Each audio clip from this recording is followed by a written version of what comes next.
Okay, isn't that not only insightful, but I want to point a couple things out. First of all, he says, if you want to be happy for an hour, eat a steak, a day, play golf, a week, go on a cruise, a month, buy a car.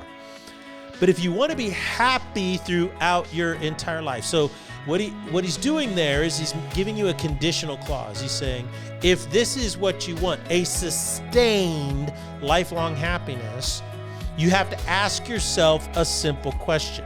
Now, he frames the question this way.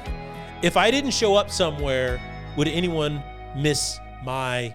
Would anybody miss that?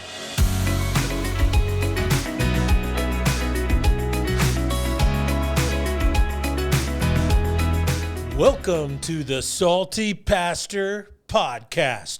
This is April 1st, 2025. And if you're watching on YouTube or through the phone app right now, this isn't an April Fool's joke.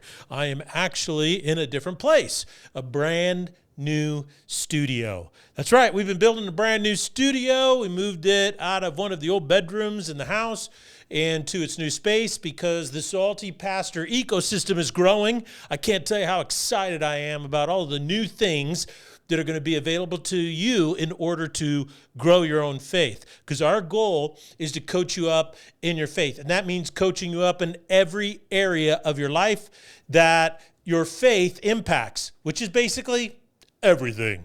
So if you're watching, it's not a joke at all. I'm in a new spot. It's a little lean. And oftentimes people ask me, well, why do you have a bow in the back? Well, as you may know, I like shooting my bow. I'm not an avid bow hunter. That's right. In all honesty, I don't, put on clothes that haven't been washed in 5 years, douse myself in deer urine, and hide in the bushes. I tend not to do that. Those guys who do that, they are dedicated. But I do like to shoot. And one of the reasons why I have it is because it's really a metaphor for your spiritual life. Most people think that the curse of sin in life that Christ came to redeem us from is a moralistic law.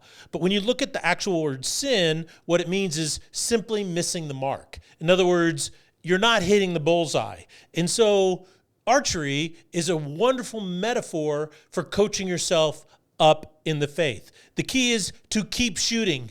And the more you shoot, the better you get. And so the more you follow Christ, the more you exercise your faith, the stronger your faith gets. So that's why it's always there, just a FYI. Now, one of the things is on April 1st, there's always April Fool's jokes, and I was reading about some, and some are classic, and I had to share a couple with you. Number one is, there was this guy that for like a couple months before, he figured out which day April Fool's was going to fall on. Now, this year it's on a Tuesday, but in prior years, it's a different day. And so 3 months before that, on that day, he would stop and bring donut holes to the office once a week.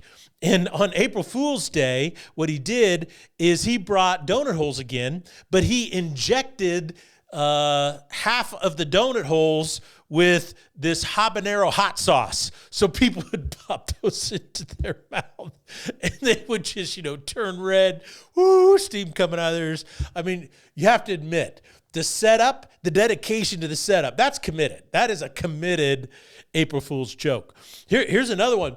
A different guy, and I don't know how long he took to set this up, but what he did is he went to a party, and it just so happened to be on April Fool's Day, and so he made those cake pops, those things that are real popular now, things of cake on a little stick, and then you dip them in some type of chocolate, white chocolate, some type of sauce that hardens, and they call them cake pops. Well, what he did is he made cake pops, but instead of using cake on the inside, he used Brussels sprouts. That's one way to get your kids to eat their vegetables. Now, I read then another one, it was really good. It's about a lady who took one of those air horns. If you go to a high school basketball game, middle school basketball game, or a soccer game or football game or whatever, a lot of times they use these little air horns in a can. You press them, they're super loud under compressed air. So what she did is she took it to her office and she taped it to the underside of her coworker's chair, one of her friends. So when her friend sat down, down, guess what? The air horn went off. You got to admit, that's kind of funny. I read about another guy. This was pretty good. He hosted a wine tasting, and so he had people over, and he was known for this. So he has a wine tasting. But what he did is, for the initial bottle, is he took a bottle that was an old bottle he'd already used, and he filled it with water and just a little bit of red dye. And then what he did is he recorked it, right? He reset the cork and wrapped some aluminum stuff around it. So he opens it, and he uncorks it. It goes pop, and then he pours it out. And he starts telling these people why it's such a great thing. So all these people are sitting there drinking water going, this doesn't make any sense. And then he goes, April Fool's. So you got to admit that those are pretty good practical jokes. I mean, one of the things I think about the spiritual life is that the stronger your faith grows, the more you coach yourself up, then the more joyous you become, and the more you like to have fun.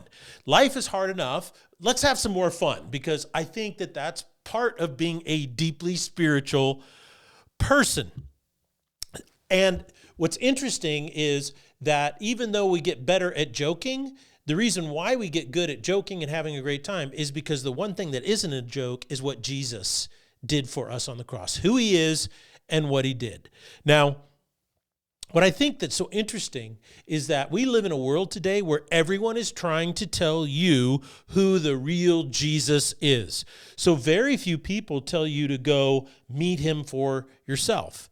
And that's what the Salty Pastor is all about, is so many people who get into speaking or preaching or teaching. It can happen in churches. It can happen in any type of online environment, people who set themselves up experts, all people who are political. They all keep telling you, well, this is what Jesus said, and this is what Jesus meant.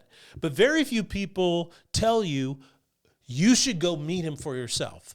And that's why the Salty Pastor is such a different approach. It's such a different ecosystem in the spiritual world. And that is because I'm not trying to tell you what Jesus said so that you believe me and incorporate that to your belief system. What I want to do is I want you to tell you, this is what Jesus said, this is what he meant, so you can go meet him for yourself. That's what it means to know what you believe and why you believe it, because you go to the source. I'm not the source. I'm just like the trail guide, right? And I'm like the archery coach that just says, keep shooting and you're going to get better. Oh, here's something that you might try that helps your aim better.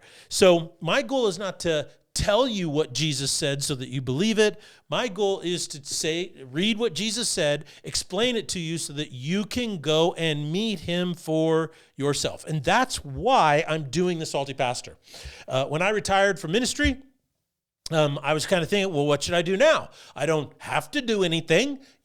I'm in retirement now. I'm able to do that. The Lord has blessed me. I want to take care of my wife who's ailing, for many of you who may be new listeners and not know. So I'm doing that. But that also leaves a lot of time for me to pursue other things. And as I was studying and researching, what do you do in retirement? And how do you transition through retirement? Two things happened. Number one, it gave me a whole new respect for people who've retired. And now I want to write and teach and coach on it to help people, because everybody's prepared financially to retire. They do a really good job of that planning, but nobody ever plans for the spiritual transition, the emotional transition, the intellectual transition. And so I kind of really want to help people prepare for those things before they retire, because it is a huge deal, much bigger than I ever imagined. Now, the other thing, though, is that in retirement is that you finally get to do what you truly love to do. And so it's the time, not when you check out of life, it's the time, the first time in your life where you actually get to spend every minute doing only what you love and want to do. And I discovered this is what I love, this is what I want to do, is I want to coach people in their faith. And so that's why I am doing what I am doing. My goal is to coach you in knowing Jesus for yourself. It's not to get you to follow me and my perspective or my systematic theology or my opinion about politics or about science or about any of these other things. It's simply to Open up your experience in the spiritual realm to who is Christ so that you can meet him for yourself. And our goal in doing that is to help you develop your own beliefs. That's right. It's your beliefs, your convictions that make all the difference in the life that you live. That's different because the predominant approach in teaching today when it comes to Jesus and Christianity is this. They start with the premise, if you want to follow Jesus, then you have to believe this way. And oftentimes what this way means is their denominational flavor or their systematic theology perspective. Now, in one aspect, there's some truth to this. It's not completely false, because how can you meet and know the authentic Jesus if you have no idea who the authentic Jesus is? So you have to understand and know some things about him, who he really is. But on the other hand, how many times do people tell us what to think about Jesus? And that's what systematic theologies do. Now, there are strengths and weaknesses for every systematic theology. And I'm not here to go into all those. There's strengths and weaknesses to all Orthodox classic Christian denominations. I'm not here to go into those today. I just want you to think of a broader principle to help you make up your own mind. And that's this. How many times do people come up to us and tell us what to think about other people? You're in a workplace, right? You have a boss. Maybe you don't interact with that boss very much. Or there's an owner of the company. You don't know him very much. But what happens is other people tell stories about the owner. Other people say positive things, or other people will gossip and say negative things. Why do they do that? Well, because they're trying to get us to think a certain way, make a judgment about another person. People do this all the time with friends and with people you interact with, people who are on your kids' soccer team, baseball team, football team, basketball team, where you go to school, with teachers and churches. I mean, it's just across the board. People gossip about people all the time. So why wouldn't, it just seems natural that people are going to gossip about Jesus. That's right. People gossip about Jesus all the time. They say things like, well, Jesus said this. Well, Jesus meant this. Well, Jesus would have voted this way. Jesus has this opinion. You know what Jesus thinks about fill in the blank. People gossip about Jesus all the time. And why do they do that? Why do people do that? Well, number one, it's just in our nature to do that. But what they're trying to do is they're trying to get you to think about him in a certain way. Now, you always know if people are going to gossip about others, they're going to gossip about Jesus in this world. And there's one thing we know to be true about gossip, and that is the point of gossip is not the truth. It's not about an objective, fair, just, open-minded perspective, but there's always an agenda behind it. Now, what I'm trying to do is tell you up front, here is my perspective and my agenda. My agenda is to remove the barriers from all the gossip and what you've been told so that you can meet Jesus yourself. That's what the Salty Pastor is all about. So I'm big on what we're doing here, and I think more people need to do it, and I hope that it sweeps the country. I just hope people really start to realize that they can go directly to Jesus, they can have a one-on-one relationship with him, and that he and his Holy Spirit is going to do more to mold, shape, and guide and perfect your faith than anything else in this world right now. The question is, what tools does Jesus say he's going to use to do that? What experiences does he say he's going to use to do that? And that's why the New Testament in particular is so critical if you want to know the authentic Jesus, because that's how we know him, is when we know the Bible. So the goal of this podcast is simple. Let me recap, is to give you the most accurate portrayal of Jesus through historical perspective, philosophical perspective, archaeological research, and cultural research and perceptions. Because once you understand all those things, you can really get to the authentic Jesus and say, this is the Jesus that I want to know for myself. Now, if you've been with us over the last probably 7 or 8 weeks, last 2 months, we have just concluded a series on Galatians. And as we read and studied this book, we pulled out 7 rules, or otherwise known as 7 principles for life. Now, if you're with us, you can go, if you haven't heard those, you can go back and listen to them. So let me review them for you real quick, because it's really pertinent to what we're going to start doing in the next few months, okay? Number 1, these principles are, since you are called for a purpose, don't forget your purpose. Know your purpose and don't forget it. Remember, the world is going to try to influence you away from your purpose. Don't let it. Live the most important truth of all. Find out the most important truths and then focus on those as priorities in your life. And then build your life on what is right, what really makes your life right in Christ. Number 5, what you believe is one of the most important things about you. If you don't build your life on what's right, then your beliefs are going to be skewed. That's going to determine your behavior, choices, and actions. And then that's going to undermine the most important truths of all in your life. So then finally, 6 is live free. Everything you do, when you know what your purpose is, what the world's trying to do to you, and how to live your life in truth and health and brings about spiritual freedom. That's what it's all about, spiritual freedom. And that is the one place that you want to live, is total, authentic freedom. And number 7, last week, was friends matter. Friends matter. You need them, so pick really good friends. Now, if I could boil these 7 down into I just want to kind of 3 basic things about life that might help set the context for where we're going to be going in the future. It's this. And that is that the most important thing for a human being is to understand their purpose in life, to answer the simple question, why am I here? Have you answered that question for yourself? Do you really know the answer to that question? If someone were to come up and say, what is your meaning and purpose in life? Would you even have an idea? That's critically important to developing a strong and powerful faith. Number 2, we will be distracted, confused, and pulled away from our purpose all the time. You can look back over your life if you lived in your 30s, 40s, 50s, and beyond. You probably look back and go, there were times when I was really on mission with my purpose in life. And then there was times where I kind of deviated and went, ooh, I was listening to C.J. Stroud, the quarterback in the National Football League, talk about his faith.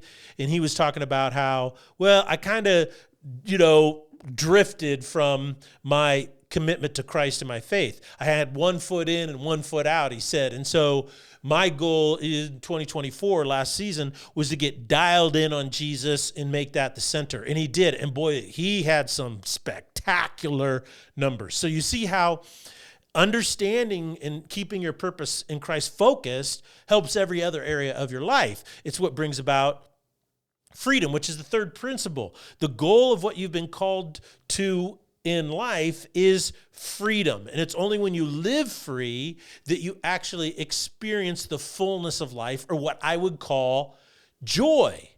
So what I want to do is I really want to dig into this over probably the next 6 months on the Salty Pastor. And I want you to go on a journey with me. And the journey I want you to go with, to me, is how do we actually experience authentic joy in our life? How do we become really happy? And why is living free so critical a step or foundational stone in living free and enjoying, why is living free such a foundational step? I want to make sure I get this right, okay, in joy and happiness in our lives, okay? So we're going to dig into this. And I just want to give you kind of an introduction today, and then we're going to talk about the power of Christ and the resurrection and why that's so critical to joy, because it's a foundational stone as we go into the celebration of the resurrection of Jesus, which is constantly known as Easter celebration. So let me dig into this just a little bit with you real quick, okay? Let's kind of go into this. And that is, one thing that I have discovered after 39 years of full-time ministry and really evaluating my own experience, why I did what I did, the good choices I made, the bad choices I made, the successes I had, the failures I had. When you look back and you're just really brutally honest with yourself, you realize is that pretty much one of the driving goals in life is to be happy for all human beings, whether they believe in Jesus or not. Everybody really wants to be happy. I've never heard of anybody get up and say, my goal is to make my life as miserable as possible. Everyone wants to be happy. Unfortunately, there's so many different ways, paths people take to get that, and so few actually deliver. I've heard many a preacher describe the human experience that we all go through, whether they're Christians or not, as a happiness pursuit or a fulfillment pursuit, a meaning pursuit. The human heart is driven with a deep ambition to be filled with something. And most people consider what they're longing for as happiness. They describe that ethereal, undefined, not sure what it is thing as happiness. They hunger for something, and they want that, and they thirst for something. They're driven towards it, and they call that happiness. And I'd like to expand that and put some handles on a little bit. I think what research has shown is that ill-defined, ethereal, kind of vague thing that we call happiness is deeply built upon things like a fullness. In other words, okay, my life is full. A sense of meaning. Research tells us meaning is critical to happiness. We're going to dig into a sense of where long-term happiness comes from.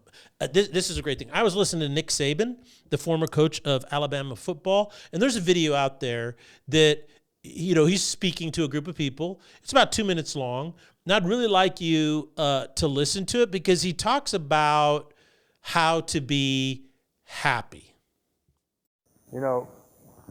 I say this to every team, and I give them this sermon every team in the beginning of the season because I want them to relate to this.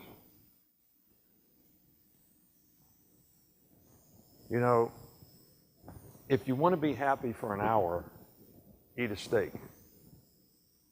If you want to be happy for a day, go play golf. If you want to be happy for a week, go on a cruise. If you want to be happy for a month, go buy a new car. But if you want to be happy in your life, just ask yourself one question. If I didn't show up here today, would anybody miss my ass? Because then you accomplished something of significance. Okay, isn't that not only insightful, but I want to point a couple things out. First of all, he says, if you want to be happy for an hour, eat a steak, a day, play golf, a week, go on a cruise, a month, buy a car. But if you want to be happy throughout your entire life, so what he's doing there is he's giving you a conditional clause. He's saying, if this is what you want, a sustained lifelong happiness, you have to ask yourself a simple question. Now, he frames the question this way. If I didn't show up somewhere, would anybody miss that? Well, then you have accomplished something of significance, is what he says. So what he's trying to get at is significance or meaning. And that is, you can't have meaning in your life unless you're doing something that your soul tells you is significant. And your soul will not tell you it's significant unless your belief matrix tells you that what you're doing is making a significant mark in the lives of other people. So notice what he's saying. It's people where we find our greatest meaning, and it's just not a benign sense of, I'm in a group of 100 people, because then you could find meaning by just simply going to the mall, and I guarantee you that will never happen. But what he's saying is that significance comes from meaningful impact in the lives of other people. So the key to happiness is significance, and significance is directly tied to meaning. So the thirst of your soul is to be filled with joy, and that comes from significance. However, the reason so few people live in significance is because he says of human nature, right? Human nature is not concerned about being the best, doing the best, pushing yourself to do whatever it is you need to do to be the best. Human nature is about survival or just getting by. And what he does here is, I believe, brilliant. Is what he's simply saying is that your soul longs for this, but your nature gets in the way. Look, if you want to know the effects of sin in your life, if you want to know the effect of sin, which causes you to do what? Every time you shoot anything in your life, you miss the mark. This is it. This is it right here, people. It's right here.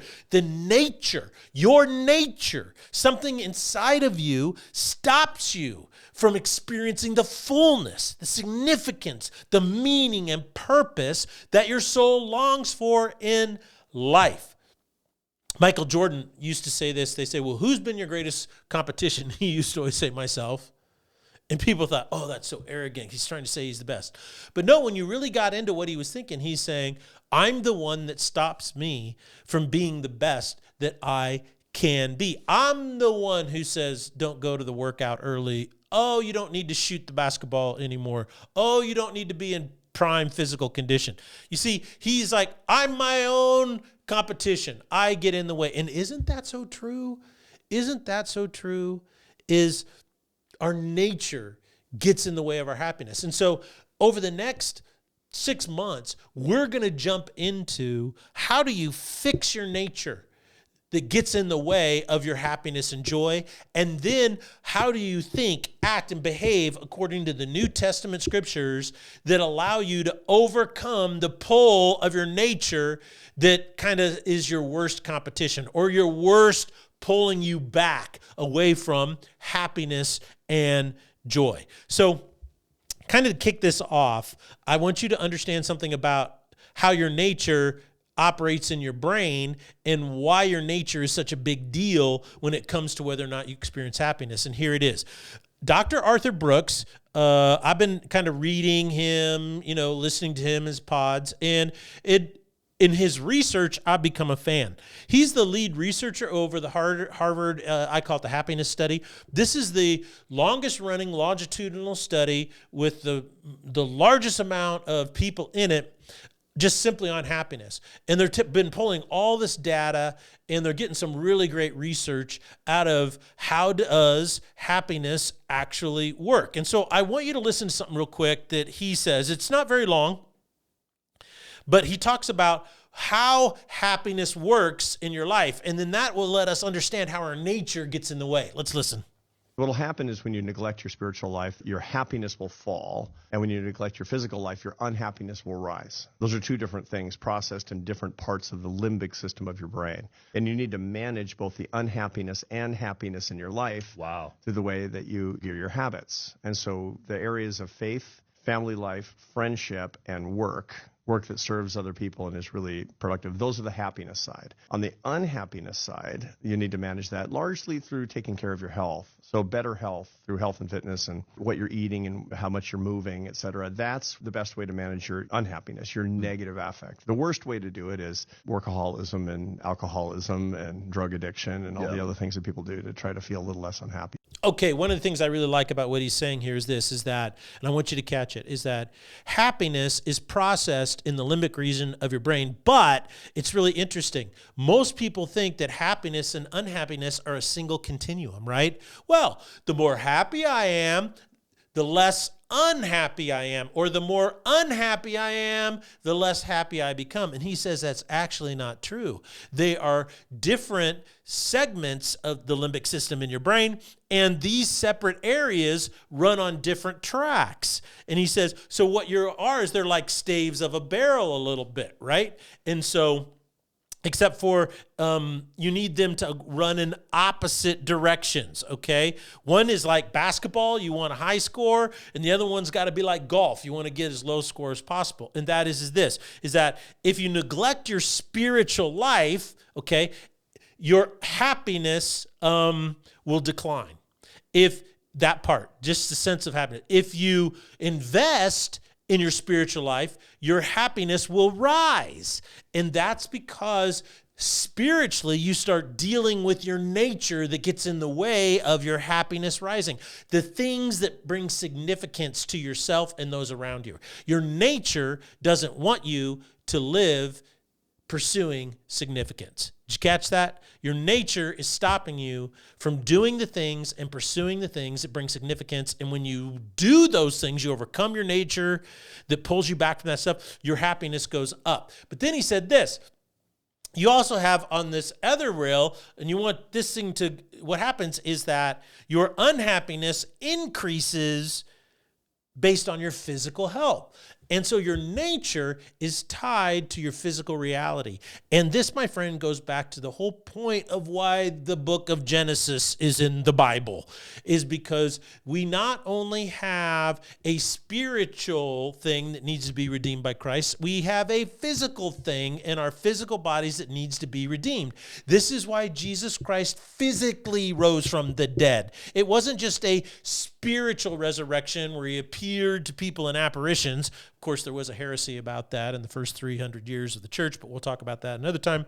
It's all about the fact that he rose from the dead physically. And that is a significant part if you want to understand your nature and how it impacts your pursuit of happiness. So, we're going to dig into this, and I want you to tell your friends, tell people, let's get a little groundswell going here of people who say, you know what, I'm tired of all the negativity in this world. I'm tired of how it appeals to a certain part of my nature, and I finally, for the first time in my life, I'm going to set on an intentional new chapter of my life to pursue the significance and meaning and ultimate happiness that God designed me for, because that, my friends, is why Jesus redeemed you, to set you free.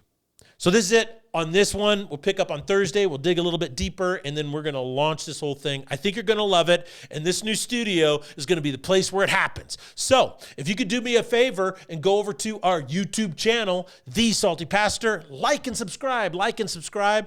We've been growing in subscriptions, and we need to keep doing that. You can also go to our website, and right there under the picture, you can sign up for our weekly inspirational blog. It comes out every morning at, I believe, 5 a.m. in your inbox. You read that thing, and it's designed to get you to think about something, fire you up for the entire week. So here's a Salted Pastor signing off. And remember, what you believe is one of the most important things about you.